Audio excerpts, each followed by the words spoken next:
السلام علیکم ورحمۃ اللہ وبرکاتہ۔ الحمد للہ رب العالمین والصلاة والسلام علی رسولہ الکریم وعلی آلہ وصحبہ اجمعین، اما بعد۔ محترم حاضرین مجلس، باطل اور گمراہ فرقوں کا یہ سلسلہ درس ہے۔ چند ایک گمراہ فرقوں کی گمراہیوں کو ہم نے آپ کے سامنے پیش کیا۔ آج جس گمراہ فرقے کے بارے میں ہم بات کریں گے وہ فرقہ ہے اسماعیلیہ فرقہ، جس کو آج کے زمانے میں کھوجا ہمارے یہاں ہندوستان میں یا پھر آغا خانی فرقہ بھی کہتے ہیں۔ دراصل میں یہ جو اسماعیلیہ آغا خانی فرقہ ہے یہ شیعوں ہی کی ایک شاخ ہے، اسی کی برانچ ہے۔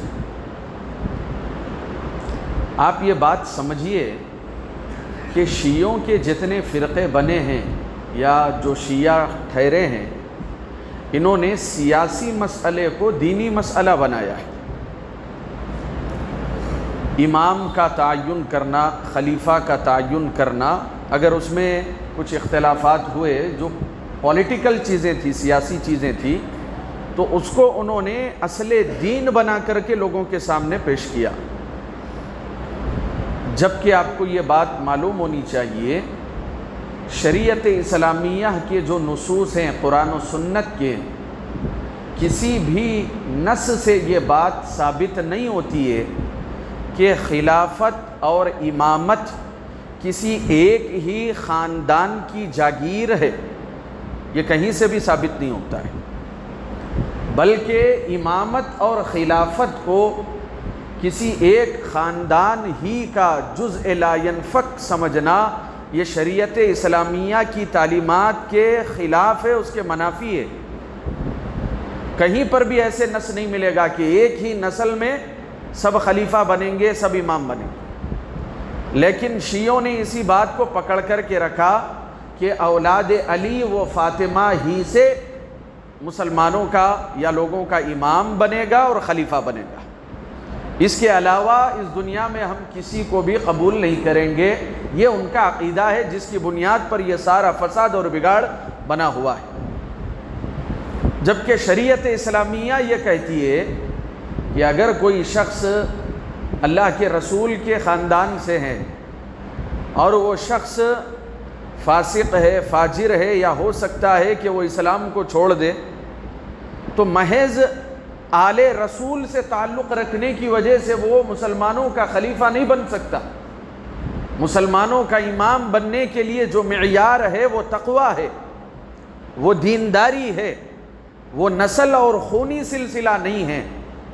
جبکہ شیعوں نے اس معاملے میں مکر سے کام لیا اور اولاد علی آل رسول کے نام پر انہوں نے اس کو اس میں سمیٹ دیا کہ کہا کہ کوئی اور دوسرا چاہے کتنا ہی باصلاحیت کیوں نہ ہو، وہ مسلمانوں کا حاکم اور حکمراں نہیں بن سکتا۔ یہ ہے اصل فساد کی جڑ۔ اب دیکھیں کہ ان کا جو عقیدہ ہے اسماعیلیہ کا، ان کو باطنیہ بھی کہا جاتا ہے۔ وہ کیوں کہا جاتا ہے میں آگے ذکر کروں گا۔ یہ جو آغا خانی فرقہ ہے، تو انہوں نے جو اماموں کا تعین کیا ہے، ابھی ان کے تقریباً جو ہے 55 امام ہو چکے ہیں موجودہ، ابھی امام حاضر موجود ہے ان کا۔ تو کہا کہ سلسلہ جو شروع ہوتا ہے علی رضی اللہ عنہ، پھر اس کے بعد حسین رضی اللہ عنہ، پھر اس کے بعد زین العابدین رحمۃ اللہ علیہ، پھر اس کے بعد انہوں نے باقر رحمہ اللہ، اور اس کے بعد جس کو یہ امام باقر کہتے ہیں، امام کا لفظ استعمال کرتے ہیں۔ اور یہاں پر میں عقیدے کے اعتبار سے اس بات کی وضاحت کر دوں کہ بہت سارے جو سنی مسلمان ہیں وہ حسنین کا نام لیتے ہوئے امام حسین، امام حسن کرتے رہتے ہیں، جبکہ یہ شیعوں کے عقیدے کا تسلط ہے جو ہمارے اندر رائج ہو چکا ہے۔ امام نہیں ہے، امام حسن، امام حسین کہنا یہ شرعی عقیدہ نہیں۔ وہ جنت میں نوجوانوں کے سردار ہیں، وہ اللہ کے رسول صلی اللہ علیہ وسلم کے نواسے ہیں اور بڑے اونچے درجے والے صحابی ہیں، یہ سب فضیلتیں اپنی جگہ پر برقرار، لیکن امام کا لفظ دینا دراصل میں یہ شیعوں کا اثر ہے جس کو ہم نے قبول کر لیا۔ تو پھر اس کے بعد جعفر صادق کی اولادیں 7 بیٹے تھے ان کے، تو ان میں سے ایک کا نام تھا اسماعیل بن جعفر اور دوسرے کا نام تھا موسیٰ کاظم۔ تو یہاں پر مسئلہ یہ ہوا کہ جو جعفر کے بیٹے تھے، جعفر رحمۃ اللہ علیہ کے جو بیٹے تھے اسماعیل، یہ سب اہل سنہ ہیں، اماموں کی کوئی گڑبڑی نہیں ہے، یہ سب اپنی جگہ پہ درست ہیں، یہ بعد میں بدعقیدگیاں ان کی طرف جو ہے جوڑ دی گئی ہیں۔ تو لہٰذا یہ بڑے فرزند تھے اسماعیل بن جعفر، تو جن کی طرف نسبت کر کے یہ اسماعیلی آغا خانی فرقہ بنا ہے۔ لیکن حادثہ یہ ہوا کہ اسماعیل یہ اپنے والد جعفر صادق کی زندگی میں انتقال کر گئے، باپ کی زندگی میں بیٹے کا انتقال ہو گیا۔ یہ 2 صدی ہجری کی بات بتا رہا ہوں میں آپ، سن 158 ہجری کے تقریباً جو ہے بات ہے، یہ 2 صدی ہجری، 150 سال بعد، اللہ کے رسول کے وفات کے 150 سال کے بعد یہ تمام حادثات ہو رہے ہیں۔ تو دوسرا جو بیٹا تھا موسیٰ کاظم، تو اس کے تعلق سے انہوں نے وصیت کی، جیسے جعفر صادق کا انتقال ہوا تو بہت سے لوگوں نے موسیٰ کاظم کو اپنا امام مانا۔ اب یہاں پر 2 فرقے ہو گئے، 2 بھائیوں کے اوپر 2 فرقے بن گئے۔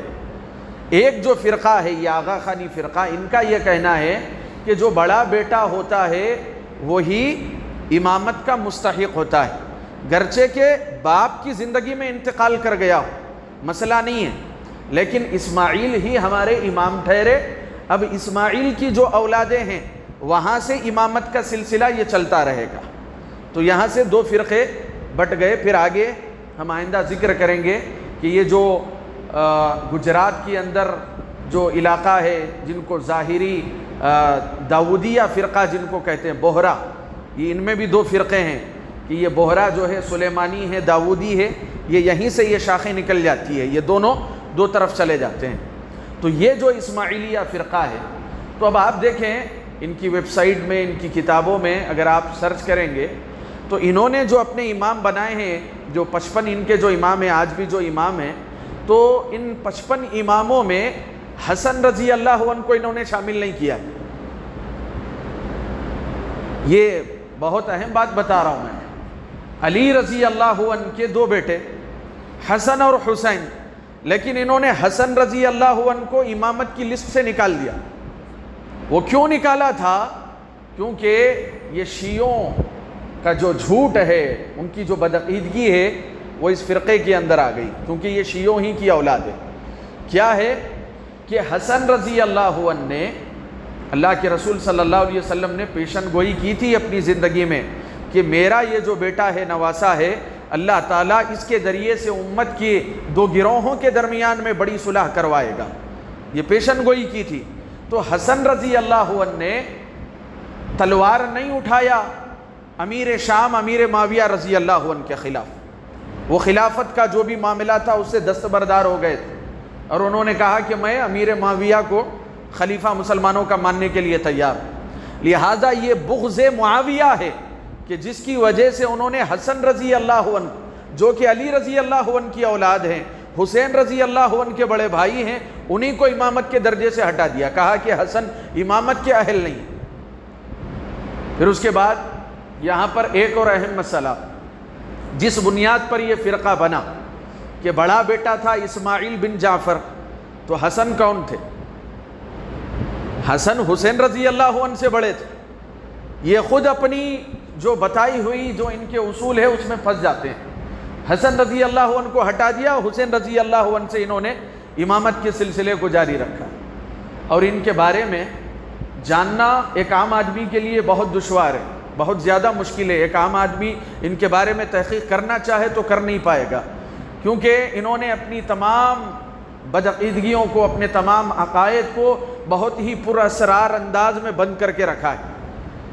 یہ ان کے جو جماعت خانے ہوتے ہیں، جیسے مسلمانوں کی تو مسجدیں ہوتی ہے، اللہ نے کہا وَأَنَّ الْمَسَاجِدَ لِلَّهِ، مسجدیں تو اللہ کی ہے، مسلمان مسجد میں آتا ہے، لیکن انہوں نے مسجدوں سے ہٹ کر کے ایک نیا نظریہ پیش کیا، جماعت خانہ۔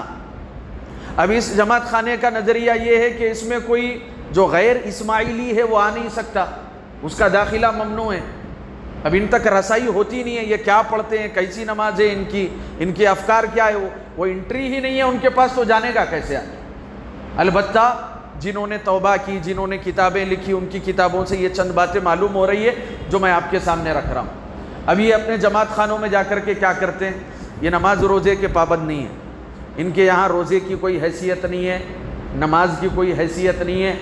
جب ویکینڈ پہ جب ان کو چھٹی ملتی ہے تو یہ کچھ کھانے پینے کی اشیاء لے جا کر کے اپنے جماعت خانوں میں بیٹھتے ہیں اور وہاں پہ جا کر کے کچھ درود اللہم صلی علی جو ہم درود ابراہیمی پڑھتے ہیں وہ پڑھ لیتے ہیں، یا پھر اسی طریقے سے یا علی یا محمد کہہ لیتے ہیں، اور کچھ گپ شپ کر کے کھانا وانا سیر و تفریح سیر سپاٹے کے انداز میں پھر فارغ ہو کے ہفتے میں ایک مرتبہ آ جاتے ہیں۔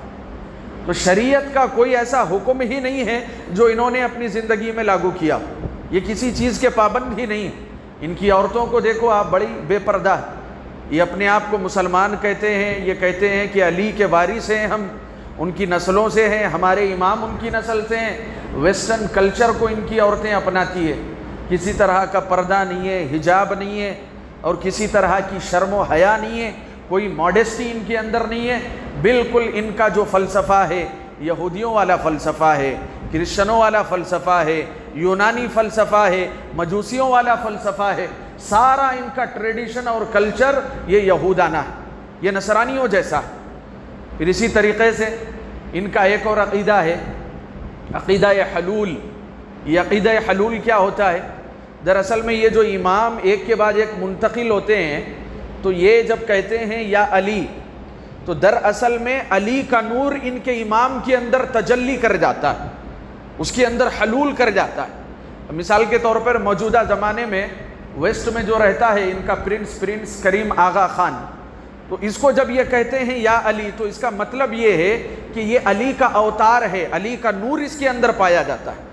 دراصل میں وہ اس کو نہیں پکار رہے ہوتے ہیں بلکہ وہ علی کو پکار رہے ہوتے ہیں، کیونکہ یہ علی رضی اللہ عنہ کو نعوذ باللہ خدا مانتے۔ تو یہ جب کہتے ہیں یا علی تو اس کے پیچھے یہ بدعقیدگی ہوتی ہے۔ اور ان کے یہاں سلام کیا ہے؟ اللہ تعالیٰ نے، پیارے رسول نے سلام سکھایا، السلام علیکم وعلیکم السلام۔ ان کے یہاں کیا ہے؟ ان کے یہاں ہے سلام زندہ علی، یا پھر اسی طریقے سے یا علی مدد، یا علی مشکل کشا، یہی سلام ہے ان کے پاس۔ کوئی چیز بھاری بھرکم چیز اٹھانا ہے یا علی کہے گا، آپس میں ملنا ہے تو یا علی زندہ مدار، اس طریقے کے جو الفاظ ہیں یہ ان کے درمیان میں رائج ہیں، اور یہی ان کا ٹریڈیشن ہے، یہی جو ہے اس کو دین سمجھتے ہیں، یہی اس کو اخلاقیات سمجھتے ہیں۔ اور اسی طریقے سے ان کے یہاں جو 7 نمبر ہے یہ بڑا کامل نمبر ہے، اس کے پیچھے بھی انہوں نے ایک الگ طریقے کا عقیدہ بنا کر کے رکھا ہے۔ 7 نمبر 7، اس سے یہ کہتے ہیں کہ کعبہ کے جو طواف کرتے ہیں، کتنے طواف کرتے ہیں؟ 7 کرتے ہیں۔ اللہ تعالیٰ نے آسمان و زمین بنائے ہیں تو کتنے آسمان ہیں؟ 7 آسمان۔ تو اسی طریقے سے کہتے ہیں ہمارے جو امام ہیں اسماعیل ابن جعفر کتنے نمبر کے امام ہیں؟ 7 نمبر کے امام۔ تو اس وجہ سے اہل السنہ والجماعہ نے ان کو کیا کہا؟ سبعیہ کہا ہے۔ سبعیہ یعنی کہ 7 والے۔ اور اسی طریقے سے میں نے کہا کہ باطنیہ بھی ان کو کہا جاتا ہے، ان کھجوں کو باطنیہ بھی کہا جاتا ہے، کیونکہ شریعت اسلامیہ کی جتنی پابندیاں ہیں سب کو معطل کر کے رکھ دیا ہے۔ یہ کسی چیز کے پابندی نہیں ہے، نہ شراب پر کوئی پابندی ہے، نہ پردے کے سلسلے میں کوئی ہے، نہ زنا کے سلسلے میں کوئی ہے۔ یہ جس کو ٹھیک سمجھیں، جس کو غلط سمجھیں، ان کی اپنی منمانی چیزیں ہوتی ہیں، اور ان کے بارے میں یہ کوئی کسی طریقے کی دعوت و تبلیغ کا کام بھی نہیں کرتے۔ جیسے یہودیوں کا عقیدہ ہوتا ہے کہ ہم پیور نبیوں کے خاندان سے، تو کوئی دوسرا جو ہے اندر آ نہیں سکتا، تو یہی معاملہ ان کا بھی ہے کہ ہم پیور جو ہے علی کے خانوادے سے تعلق رکھتے ہیں، کوئی دوسرا شخص جو ہے اسماعیلی نہیں بن سکتا۔ اس وجہ سے آپ دیکھیں گے کوئی کھوجا جو ہے اسماعیلیت کی طرف دعوت دیتا ہوا نظر نہیں آئے گا۔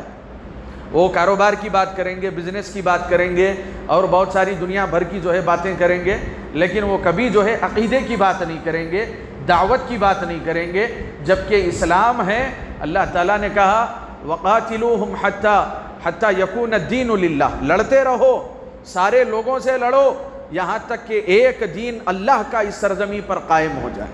اللہ نے دعوت و تبلیغ کا حکم دیا ہے، لیکن انہوں نے اس معاملے کو بند کر کے رکھا ہے۔ اور اسی طریقے سے ان کا جو معاملہ ہے، آج کا جو امام حاضر ہے، امام حاضر جس کو کہتے ہیں، جس کو یہ پرنس کریم جو ہے اس کا نام ہے، تو یہ آپ دیکھیں بالکل ماڈرن، یہ ننگی اور بے حیا عورتوں کے ساتھ گھومتا ہے، اور یہ جو ہے اس کی ہاتھ پر جو ہے بیعت کرتے ہیں، اور انہوں نے انٹرنیشنل سطح پر ایسی اپنی جو ہے تصویر بنا کر کے رکھی ہے کہ یہ بڑے پرامن مسلمان ہیں، یہ اپنے آپ کو مسلمان کہتے ہیں، یہ بڑے پرامن مسلمان ہیں، بہت پیسفل کمیونٹی ہے یہ، لہذا ان کے جو ویزا کے معاملات ہیں اور ویسٹرن کنٹریز میں جانا، یورپین کنٹریز میں جانا، ان کو کسی طرح کی کوئی پریشانی نہیں ہوتی، کروڑوں روپے کی ان کو جو ہے فنڈنگ کی جاتی ہے، ہر حکومت ان کو جو ہے ویلکم کرتی ہے، ہر جگہ جو ہے ان کو قدر کی نگاہوں سے دیکھا جاتا ہے، کیونکہ انہوں نے اپنا یہ عقیدہ بنایا ہے کہ کسی کے عقیدے پہ بات ہی نہیں کرنا ہے اور اپنا عقیدہ کسی کے سامنے ظاہر ہی نہیں کرنا ہے، اور وہ شراب پیتے ہوئے ننگی عورتوں کے ساتھ گھومتا ہے، اور یہ اس کو کہتے ہیں کہ علی کا نور اس کے اندر جو ہے سرایت کر گیا ہے، یہ ہمارا امام ہے۔ اللہ تعالیٰ اسی بدعقیدگیوں سے ہمیں محفوظ رکھے، اللہ تعالیٰ ہم تمام کو دین اسلام کی صحیح سمجھ عطا کرے، آمین یا رب العالمین۔ السلام علیکم ورحمۃ اللہ۔